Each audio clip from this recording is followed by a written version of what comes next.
मैं समझता हूँ ऐसा अद्भुत स्थान जो आगे 50 साल में बनेगा जिसकी आप कल्पना नहीं कर सकते। आदमी बैठे हुए कभी कल्पना ही नहीं की। अभी अर्थतंत्र, राजतंत्र और तंत्र, एक तंत्र के अधिकारी हमारे बीच में आ गए हैं। तो अध्ययन और स्वाध्याय में अंतर, मेरी जिंदगी में जो परिवर्तन हुआ परिवर्तन हुआ। अध्ययन तो बहुत करते हैं और स्वाध्याय कम करते हैं।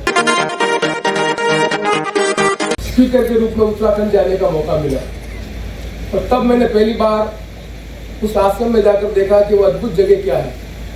तब मैं भी सौभाग्यशाली था कि डॉक्टर चिन्मय जी भी वहीं थे। कि बहुत कम आदमी को सौभाग्य मिलता है कि डॉक्टर चिन्मय जी की भी उपस्थिति हो। उनकी उपस्थिति में उस स्थान को देखकर मैंने उनसे पूछा कि परम पूज्य पंडित श्री राम जी ने स्थान को चयन के मुझे नहीं मालूम था कि पंडित श्री राम जी ने कभी कल्पना की थी कि नाथद्वारा वैसा धाम बनेगा। पर आपकी उपस्थिति में उस स्थान पर जाकर मुझे ये प्रेरणा दी कि ऐसा स्थान नाथद्वारा में बनना चाहिए। और मैं सौभाग्यशाली हूँ कि क्षेत्र का विधायक उस समय होने के नाते राजस्थान सरकार से इस स्थान का चयन करवा सका और इस अद्भुत स्थान को बनाने का काम कर सका। मैं आज जब पहली बार यहाँ पर आया और अभी मैंने काव्य सुना तो इस स्थान की जो महत्ता है उत्तर, दक्षिण, पूर्व, पश्चिम, मैं समझता हूँ ऐसा अद्भुत स्थान जो आगे 50 साल में बनेगा जिसकी आप कल्पना नहीं कर सकते। मैं इस अवसर पर अधिक समय नहीं लेना चाहता और मैं एक बार पुनः हृदय से इस बात के लिए आपका बहुत आभार व्यक्त करता हूँ कि जो आपने अभिव्यक्ति दी। मेरे जीवन में भी मैं आपको कहा था कि मैं पंडित श्री राम जी को बहुत चीज़ें पढ़ता हूँ। मैंने चंद्रकांत का संस्कृति भी पढ़ा है, मैंने सब साहित्य पढ़ा है, मैं विज्ञान का अध्यापी हूँ। और पंडित श्री राम जी की मैं मैगजीन पढ़ रहा था, उसमें मुझे एक चीज़ याद है जो भी हरदम याद रखता हूँ मैं कि अध्ययन और स्वाध्याय में अंतर। मेरी जिंदगी में जो परिवर्तन हुआ परिवर्तन हुआ। अध्ययन तो बहुत करते हैं और स्वाध्याय कम करते हैं। मैंने अपनी जिंदगी में स्वाध्याय बहुत ज़्यादा किया है और इसलिए मैं सौभाग्यशाली हूँ कि आज ये अद्भुत स्थान का जो चयन हुआ उसमें मेरा भी कुछ योगदान हुआ। मैं समझता हूँ कि आपके इस प्रेरणास्पद भाषण के बाद हमें कुछ देने की आवश्यकता नहीं है।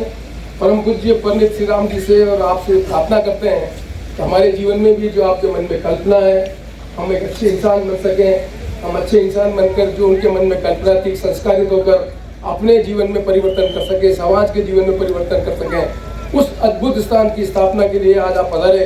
मैं समझता हूँ कि आपकी ये कल्पना, हम तो रहे न रहे, 75 साल के हो गए हैं, पर हमें पूरा विश्वास है इस दिन को और आपकी उपस्थिति को गायत्री परिवार का संपूर्ण विश्व याद रखेगा कि स्थान यहाँ पर बना। इस अद्भुत स्थान पर हम भी इस कार्यक्रम में साक्षी बने, उसके लिए मैं आपका हृदय से आभार व्यक्त करता हूँ। मंच पर जितने भी हमारे अतिथि बैठे हैं उनका आभार व्यक्त करता हूँ। अगर ऐसा आपका व्यक्तिगत तौर पर ज़्यादा आभार व्यक्त करता हूँ कि प्री ऑक्यूपाइड होकर गवर्नर होने के बाद भी समय निकाल कर यहाँ पर बीच में आए। मैं समझता हूँ ये भी एक योग है कि कटारिया जी उदयपुर के विधायक होंगे, भारत सरकार के राज्यपाल होंगे और उससे ही ज़्यादा इस क्षेत्र के निवासी हैं। इसलिए मैं समझता हूँ कि भगवान की इच्छा यही थी, पंडित श्री राम जी की इच्छा यही थी कि एक अद्भुत आदमी जो यहाँ पैदा हुआ और आज ऊंचाई पर पहुँचा उसकी उपस्थिति भी यहाँ पर बीच में रहे।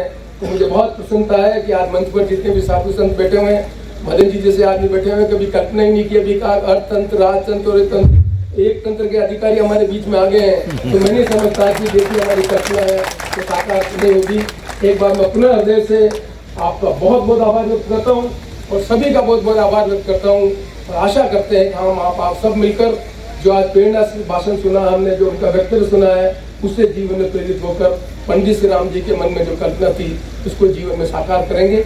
धन्यवाद, नमस्कार।